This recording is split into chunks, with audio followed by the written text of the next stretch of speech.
You're listening to the Secret Muse Society, where we pull out the things we keep hidden about ourselves. What are the secrets that actually hold us back from the connection we crave? And what happens when we tap into the inspiration we have to offer the world? I'm your host, authenticity coach Karen Choi. Let's dive in together.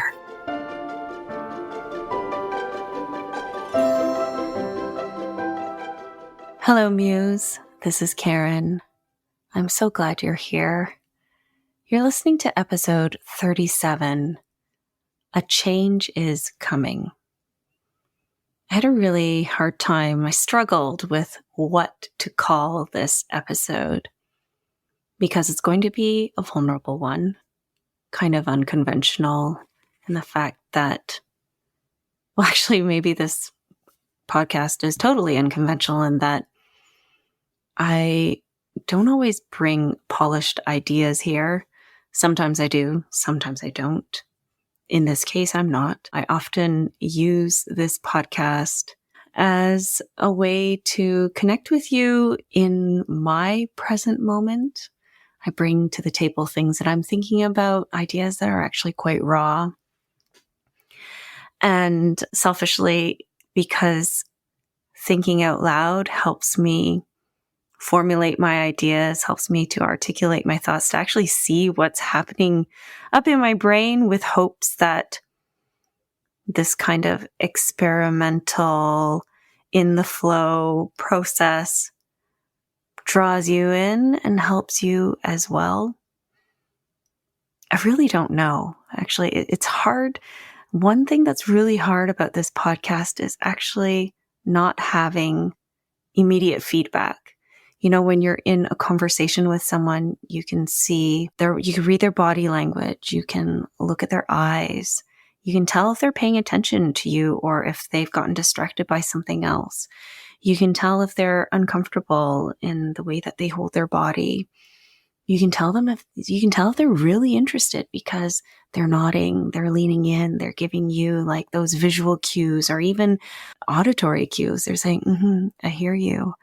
And in a podcast, it's tricky, especially in a solo cast where it's just me talking with you and not really knowing who's out there, who's listening, what this means to you, if it means anything. And I mean, I'm here hoping that what I share is connecting with you, is inspiring you, is calling you to adventure and authenticity, to your higher potential, to the awe, to your awesome and amazingness, whatever it is that you're working towards. So a change is coming in that I've been thinking a lot about where this podcast is going and how I'm using it to connect with you. How am I using it to grow my business? How I'm using it to create and explore new ideas. I started this podcast almost a year ago, and the original intent was to have an episode every week. And at one point we had to pare back. Is that the right term? I had to dial back to an episode a month. And we're at this kind of like turning point where this podcast is still very important in my personal journey, but I don't know where it is in terms of impact for you. So I hope you listen to this full episode to see where I'm going. I know many of you listening are here to just support my journey, which I so appreciate. But I would love to hear your feedback, especially at this junction. A change is coming. It's December 2022, and I like to really reflect over the past year during this time. I like to look forward into the next year, into what I have planned. And just thinking about the year of 2022, I think it's been very much, when we think of it as seasons, it's been a winter kind of season where I have in many ways been quite low key, hibernating and sleeping and resting in a way that is restorative, so that in the spring, which I feel like 2023 is for me, is going to be a very spring kind of year. There's going to be a lot of new growth and building and blooming and budding, and I'm feeling the energy of it. And that's kind of where all this juncture of seeking change is. The Secret Muse Society podcast is for the muse who is coming out of hiding and really pulling away the veils that cover our authentic selves, that hide our true core. It's kind of like, hide under a bushel. No, I'm gonna let it shine. Trimming away the bushel. Oh gosh, that's a strange, that's a strange metaphor. But you know what I mean? I mean, I'm sure you might shave away the bushel, right? What am I doing?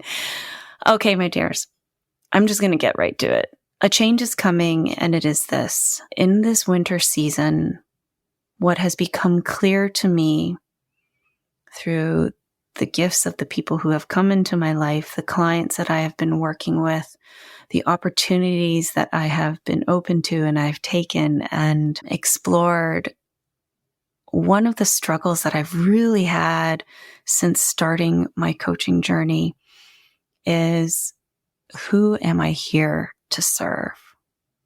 What is my purpose? What do I have to offer? What kind of change can I make? And it always came back to who. Dear Muse, you are a who. You are those who inspire me. And I'm not saying no to you, but I'm also letting you know that I'm focusing my journey, focusing my service and my energy more. And it feels really aligned and full circle. And it all comes back to the symphony, my first love. And in this episode, I want to tell you a little bit about why the symphony is my first love and how it relates to the change that is coming. Now, if you're not into classical music, I'd like you to think about the symphony not as just classical music, like the big Beethoven symphonies and Mahler and like serious music that it could be boring or put you to sleep. I get it. It doesn't resonate with everyone. There is music out there that does not resonate with me. For example, country music. I don't really love alternative rock. I find it jarring. And maybe even some soca. I'm sorry, my soca friends. I can listen to soca like one or two songs, but really that's as much as my body can handle. I find it very rattling. And so I get it. If orchestral music, classical music isn't your jam, I totally get it. But at the same time, I would hope that you could be open-minded with what I'm going to share with you today, because this really speaks to, I think, some ideas that I have coming up. So the symphony, specifically the Toronto Symphony Orchestra, is really important to me. And the world of classical music and the world of the performing arts as a full sector, music, dance, opera, theater, musical theater, spoken word, mixed media, digital kind of projects that bring all of these crafts and art forms together. The performing arts, where people are performing with their bodies and their hearts and expressing. Oh my gosh, I just ooze for it. So the Toronto Symphony Orchestra was my first job coming out of college. First, I went to university. I went to the University of Waterloo for economics. I know if you know me really well, we'll probably dive into this one day, but can you believe I have an economics degree? somehow by miracles happen. I graduated with an economics degree. And then a year later, I went to Humber College for an arts administration and cultural management certificate. Coming out of that program, my very first gig was at the Toronto Symphony Orchestra.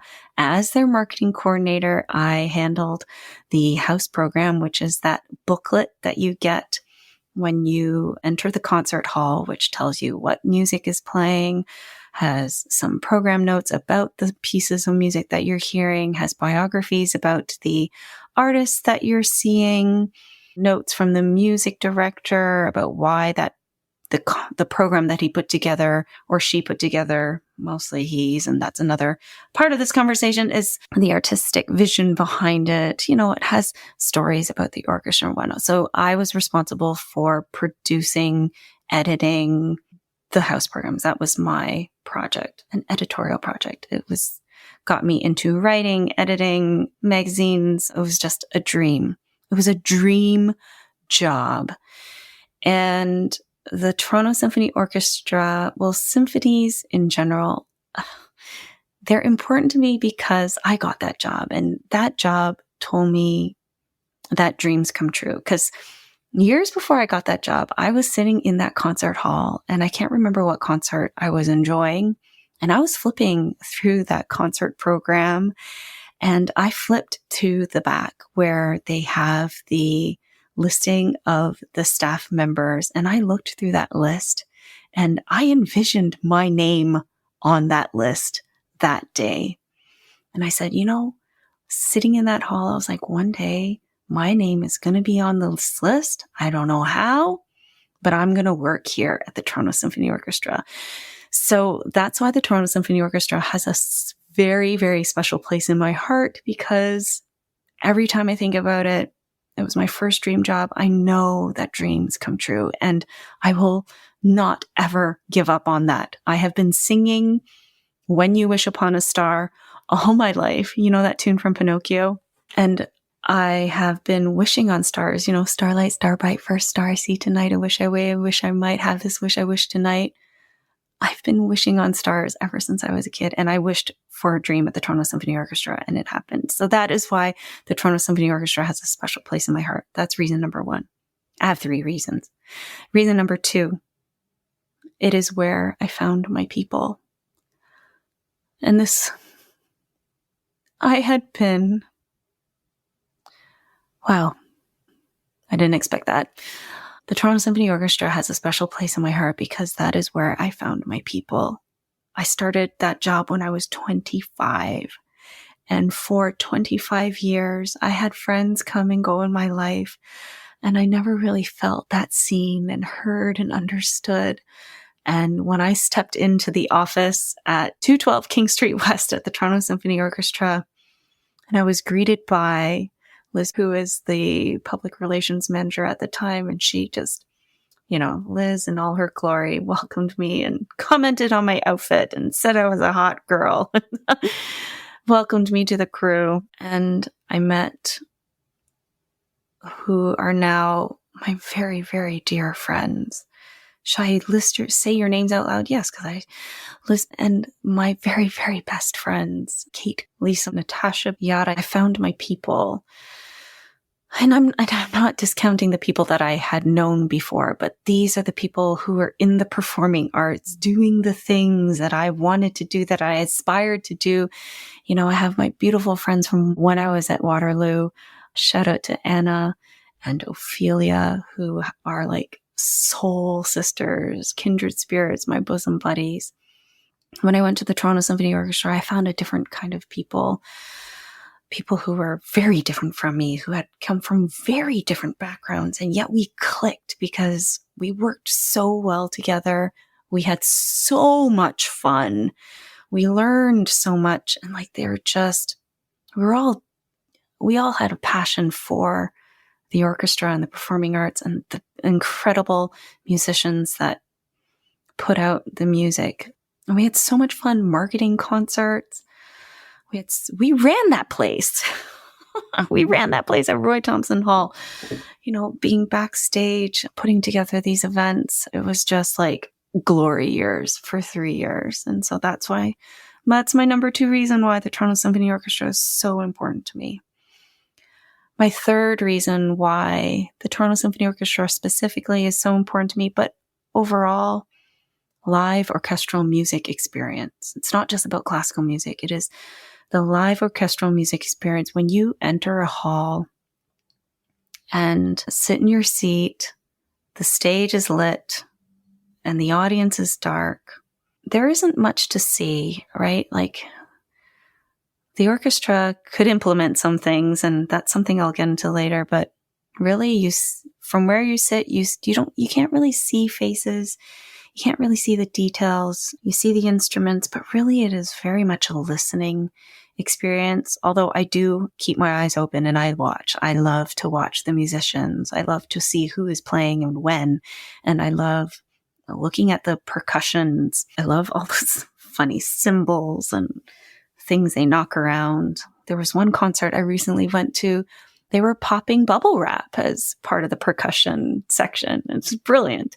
But in the concert hall, when the orchestra is playing, if there is a soloist, I'm totally visually enthralled, but also musically. It just takes you on this journey of emotions. And in a symphony concert is where I, as a young woman, as a young girl, I remember going to Toronto Symphony concerts when I used to be in grade school. We got to go as part of the education and outreach program. We were there as student concerts.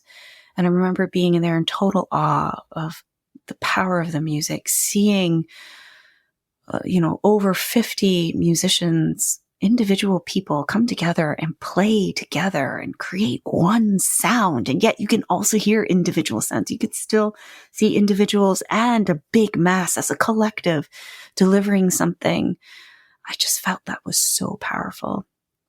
And as a member of the audience, I can sit there and just, the music, the experience, there's something about it. It feels like it's from God. It's so beautiful. It's a direct connection. And for me, my soul awakens. It's kind of like, when I found my people, it's like a part of you wakes up and you know that you belong. Or when I got my job at the Toronto Symphony, dreams come true. You just know that there's a bigger purpose and a bigger picture, and you just connect with that in the concert hall when you hear a piece of music. When you see musicians come together and work together to create something beautiful. I'm gushing for 20 minutes about this, and all of this to say the change that is coming is my love and passion for the performing arts, specifically live orchestral experiences, opera, musical theater, dance, ballet. This is the change where I want to apply myself to. I want to see change in this performing arts sector. Right now, they're talking about post-pandemic. The performing arts sector is in an audience crisis. Before the pandemic, audiences were dwindling. And now after the pandemic, audiences haven't even come back to the levels that they were before the pandemic. And so there's a real threat to the performing arts sector.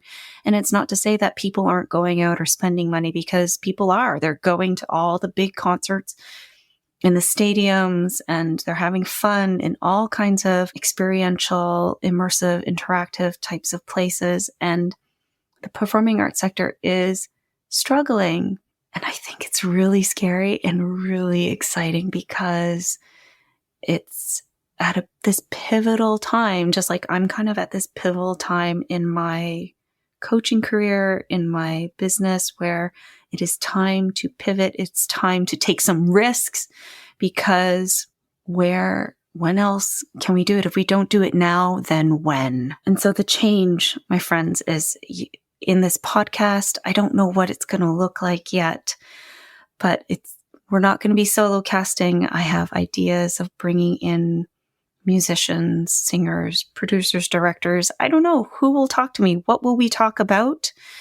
these are still ideas that I'm rolling around my head. And I know that this is kind of unconventional, coming in and telling you these unpolished things, and I should just do it and show you what I'm going to do instead of telling you what I'm going to do. But I really need this step as part of my process of kind of stepping into it before I do it. It kind of saying it out loud makes it more real, gets me more excited. It creates that intrinsic motivation and that fighting warrior spirit. It ignites the lover in me because I'm talking about why these elements are so important to me. And so I want to serve performing artists and arts leaders who want to connect with the audiences. I can see myself as being a bridge between artists and audiences, as a bridge between arts administrators and their artists and their audiences, and creating those connections and inviting you, if you're an audience member, perhaps to come in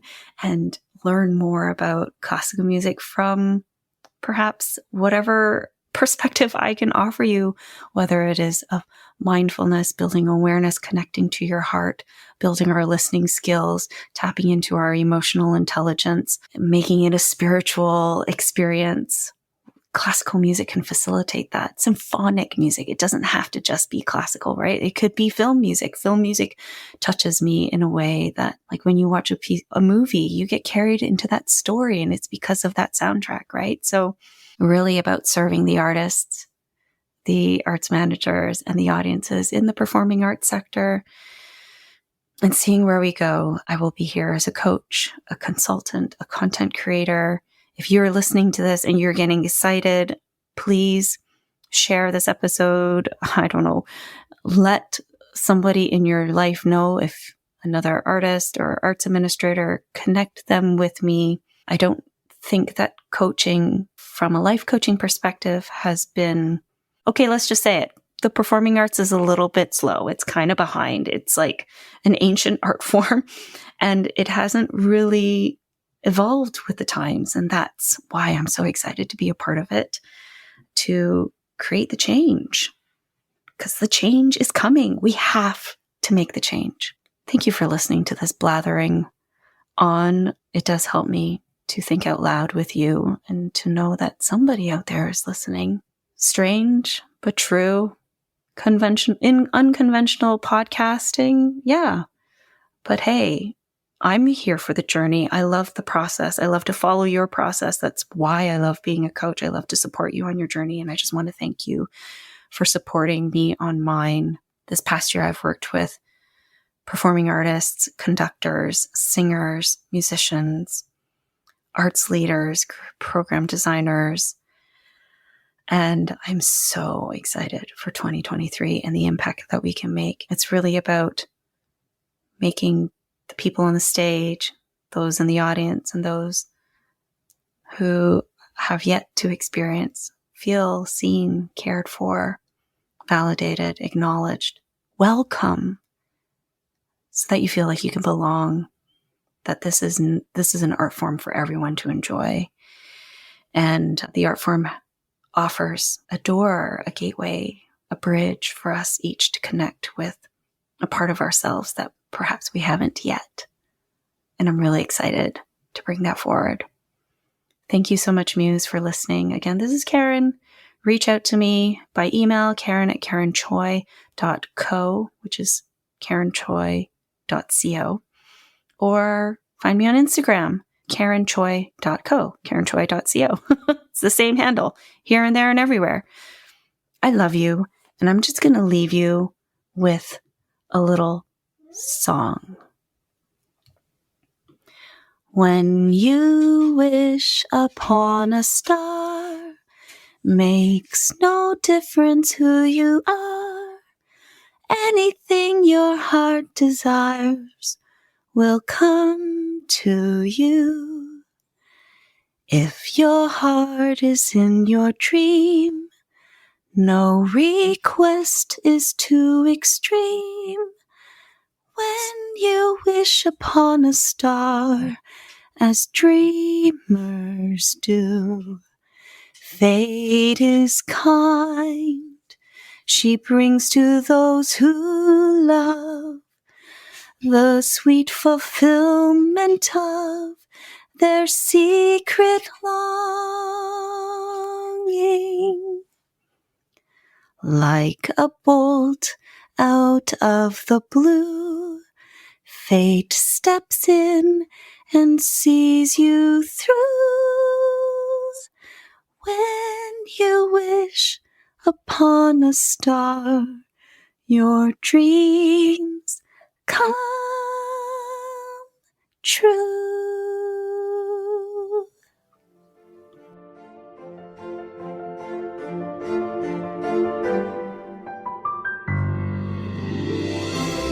Thank you for listening to the Secret Muse Society. Don't forget to subscribe to this podcast so you never miss an episode. And if you haven't yet, please go to Apple Podcasts to rate and review this podcast so other modern muses like you can find us too. I invite you to continue the conversation and connect with me on Instagram at KarenChoi.co. Join me next week for more secrets inspired by you. I'm Karen Choi. Until next time, stay gold.